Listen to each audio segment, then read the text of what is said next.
Halo semuanya, perkenalkan namaku Cynthia dan rekanku Kalista Wijaya. Kami akan mempresentasikan materi prinsip dan kode etik dalam bisnis.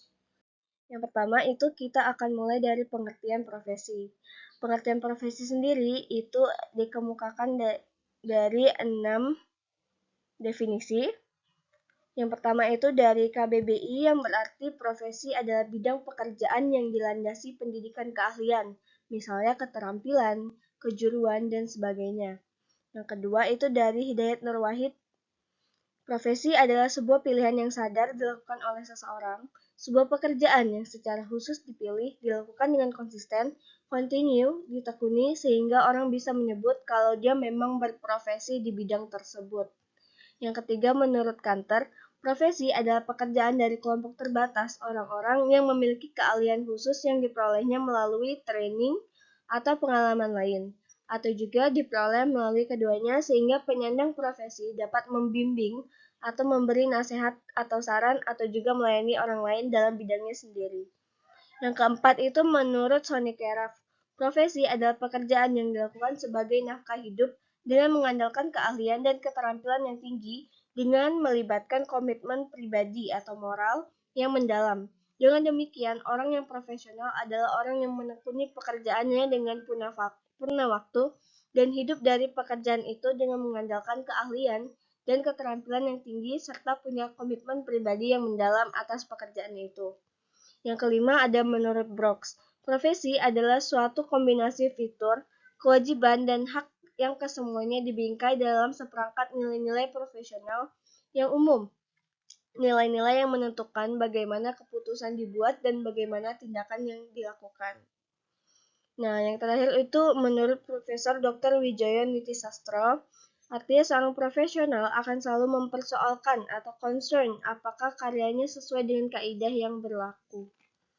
Nah, dengan menyimak berbagai definisi ini, kita tuh jadi punya 3 kesimpulan nih. Yang pertama itu ada definisi dari yang sangat luas, di mana profesi disamakan dengan pekerjaan diberikan oleh Hidayat Nur Wahid. Yang kedua, profesi diartikan dalam definisi lebih sempit, di mana pekerjaan yang ditandai oleh pendidikan dan keterampilan khusus, diwakili oleh pemikiran Kanter dan KBBI. Yang ketiga, definisi yang lebih khusus lagi, di mana profesi ditandai oleh 3 unsur penting pekerjaan, pendidikan atau keterampilan khusus, dan adanya komitmen moral atau nilai-nilai etis diberikan oleh Wijaya Nitisastro, Sonny Keraf, dan Brooks. Nah, kemudian profesi ini mempunyai ciri-ciri. Yang pertama itu profesi adalah suatu pekerjaan mulia. Yang kedua, untuk menekuni profesi ini diperlukan pengetahuan, keahlian, dan keterampilan tinggi. Yang ketiga, pengetahuan, keahlian, dan keterampilan diperoleh melalui pendidikan formal, pelatihan, dan praktik atau pengalaman langsung. Yang keempat, memerlukan komitmen moral atau kode etik yang ketat. Yang kelima, profesi ini berdampak luas bagi kepentingan masyarakat umum. Yang keenam, profesi ini mampu memberikan penghasilan atau nafkah bagi penyandang profesi untuk hidup layak. Yang ketujuh, ada organisasi profesi sebagai wadah untuk bertukar pikiran, mengembangkan program pelatihan dan pendidikan berkelanjutan, serta menyempurnakan, menegakkan, dan mengawasi pelaksanaan kode etik di antara anggota profesi tersebut.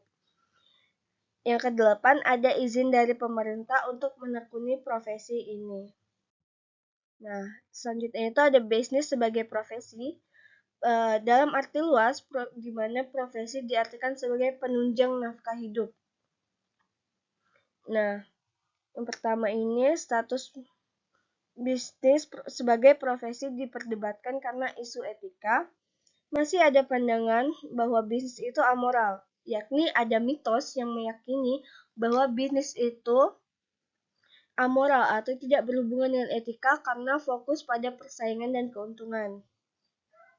Yang kedua itu ada pergeseran kesadaran, pandangan amoral semakin ditinggalkan karena pengalaman membuktikan bahwa bisnis yang mengabaikan moralitas, serakah, dan merusak lingkungan cenderung bangkrut atau mendapat penolakan keras di masyarakat. Nah, dampak bisnisnya itu Bisnis memiliki peran penting karena aktivitasnya mempengaruhi kesejahteraan masyarakat dan perekonomian negara secara langsung, yaitu menciptakan lapangan pekerjaan, meningkatkan pendapatan. Nah, kegagalan atau praktik tidak profesional dalam bisnis dapat menimbulkan krisis dan kebangkrutan yang merugikan banyak pihak atau stakeholder. Nah, prinsip-prinsip etika bisnis yang pertama itu ada menurut Cook's Roundtable. Yang pertama itu tanggung jawab bisnis. Itu dari shareholders ke stakeholders. Yang pertama, tujuan perusahaan harus bergeser dari sekadar mencari keuntungan untuk pemilik saham, shareholders, menjadi menciptakan kemakmuran bagi masyarakat luas atau stakeholders. Nah, kedua, dampak ekonomi dari sosial dan bisnis. Menuju inovasi, keadilan, dan komunitas dunia, bisnis harus memiliki dimensi sosial dan keadilan, didasarkan pada inovasi serta mendukung komunitas ekonomi global. Yang ketiga, perilaku bisnis. Dari hukum yang tersurat ke semangat saling percaya. Pentingnya membangun integritas, kepedulian sosial, dan sikap saling percaya. Keempat, sikap menghormati aturan. Yang kelima, dukungan bagi perdagangan multilateral. Yang keenam, sikap hormat bagi lingkungan alam, kesadaran untuk menjaga lingkungan dari pemborosan sumber daya dan pencemaran. Yang ketujuh, menghindari operasi yang tidak etis, mencegah suap, korupsi, pencucian uang, dan praktik tidak etis lainnya. Yang kedua, ada prinsip etika bisnis menurut Sonny Keraf di tahun 1998. Ada 5 prinsip. Yang pertama itu otonomi, sikap mandiri, bebas, mengambil keputusan, dan bertanggung jawab. Yang kedua itu prinsip kejujuran, yaitu kesesuaian antara pikiran, perkataan, dan perbuatan, serta kepatuhan terhadap komitmen dan kontrak. Yang ketiga ada prinsip keadilan atau fairness, memperlakukan semua pihak secara adil tanpa membeda-bedakan, baik dari ekonomi, hukum, ras, agama, dan sebagainya. Yang keempat, ada prinsip saling menguntungkan, yaitu win-win solution. Setiap keputusan harus diupayakan agar menguntungkan semua pihak atau stakeholders. Yang kelima, ada prinsip integritas moral, yaitu the golden rule. Tidak merugikan orang lain dan menghormati harkat martabat setiap orang. Intinya itu, perlakukan orang lain sebagaimana Anda ingin diperlakukan. Yang ketiga, ada prinsip etika bisnis menurut Lawrence, Weber, dan Post. Prinsip etis merupakan tuntunan bagi perilaku moral. Contoh prinsipnya yaitu honesty, kejujuran, keeping promises, itu pegang janji, helping others, membantu orang lain, dan menghormati hak-hak orang lain. Sementara itu, berbohong, mencuri, menipu, membahayakan, atau merugikan orang lain adalah contoh penyimpangan dari prinsip perilaku etis. Yang keempat, itu prinsip dari Weiss. Weiss ini mengemukakan 4 prinsip etika, yaitu rights atau martabat atau hak, duty itu kewajiban, fairness kewajaran, dan justice itu keadilan. Selanjutnya ada etika lingkungan hidup yang memiliki 6 persoalan lingkungan hidup menurut Bertens pada tahun 2001. Yang pertama ada akumulasi bahan beracun yang terjadi akibat pembuangan limbah beracun pabrik ke sungai dan laut. Contohnya ada kasus Teluk Jakarta dan Buyat. Terus kemudian ada yang kedua, efek rumah kaca atau greenhouse effect yang merupakan penyebab pemanasan global di mana gas polutan seperti CO2, CH4, dan CFC merangkap panas matahari di atmosfer. Pemanasan global menyebabkan es Antartika mencair, kenaikan permukaan air laut, mengancam pulau-pulau, dan memicu bencana iklim lainnya seperti kekeringan, badai, dan juga banjir. Untuk yang ketiga ada perusakan lapisan ozon. Lapisan ozon yang berjarak 20-30 km di atas bumi berfungsi melindungi dari sinar ultraviolet dari penyebab kanker kulit dan katarak. Kemudian yang keempat ada keanekaragaman hayati. Keanekaragaman hayati atau biodiversity adalah keragaman berbagai bentuk dan jenis kehidupan spesies di bumi ini. Dan yang terakhir ada deforestasi dan penggurunan keanekaragaman hayati. Selanjutnya ada paradigma etika lingkungan. Sehubungan dengan hal ini, ada beberapa paradigma atau cara pandang atau pola pikir yang berkembang dalam memahami etika dalam kaitannya dengan isu lingkungan hidup. Yang pertama ada etika kepentingan generasi mendatang. Yang ketiga ada etika ekosistem yang menganggap sang pencipta atau Tuhan dan seluruh ciptaannya bumi dan seluruh isinya, sistem tata surya, sistem galaksi, dan sistem alam jagat raya dianggap sebagai moral passions. Kemudian ada kode etik di tempat kerja. Yang pertama ada kode etik sumber daya manusia atau human resource.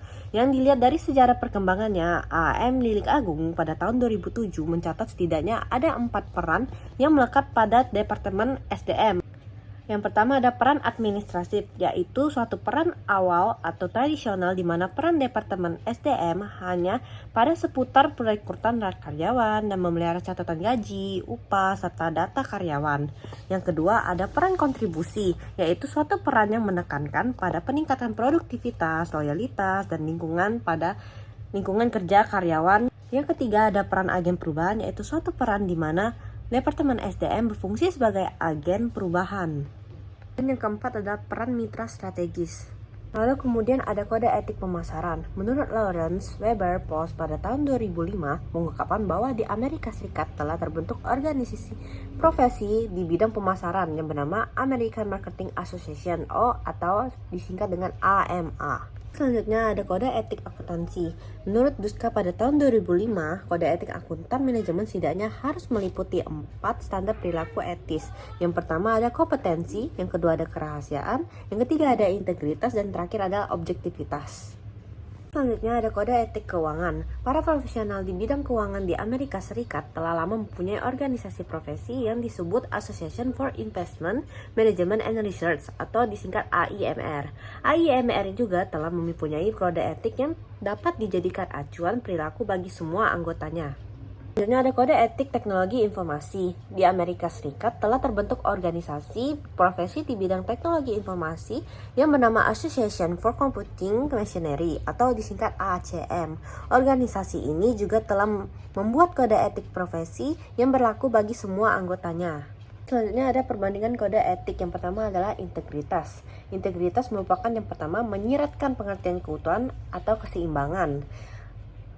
Yang kedua ada menjadi dasar atau fondasi untuk membangun kepercayaan.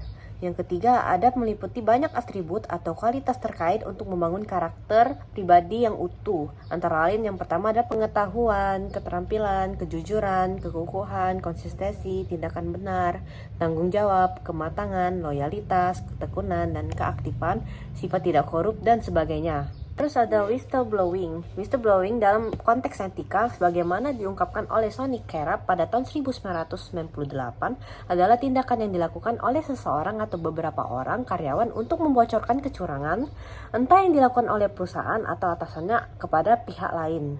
Yang ketiga ada kompetensi. Kompetensi berarti kecakapan atau kemampuan dalam menjalani suatu pekerjaan atau profesinya. Kemudian ada objektivitas dan independensi. Objektif berarti sesuai tujuan, sesuai sasaran, tidak berat sebelah, selalu didasarkan atas fakta atau bukti yang mendukung. Konsep ini menyeratkan bahwa segala sesuatu diungkapkan apa adanya, tidak menyembunyikan sesuatu, jujur, dan wajar atau fair. Dalam profesi akuntan publik, istilah independensi dikelompokkan menjadi 2 golongan, yaitu yang pertama ada independence in fact, artinya secara mental yang bersangkutan bersifat independen. Kemudian yang kedua ada independence in appearance, artinya menurut pandangan orang lain, terutama dilihat dari sudut pandang hubungan secara fisik yang bersangkutan dengan diragukannya independensinya, walaupun mungkin secara mental yang bersangkutan telah bersifat independen. Yang presentasi dari kelompok kami, semoga materi yang kami paparkan pada video kali ini dapat bermanfaat bagi kita semua. Terima kasih, happy watching!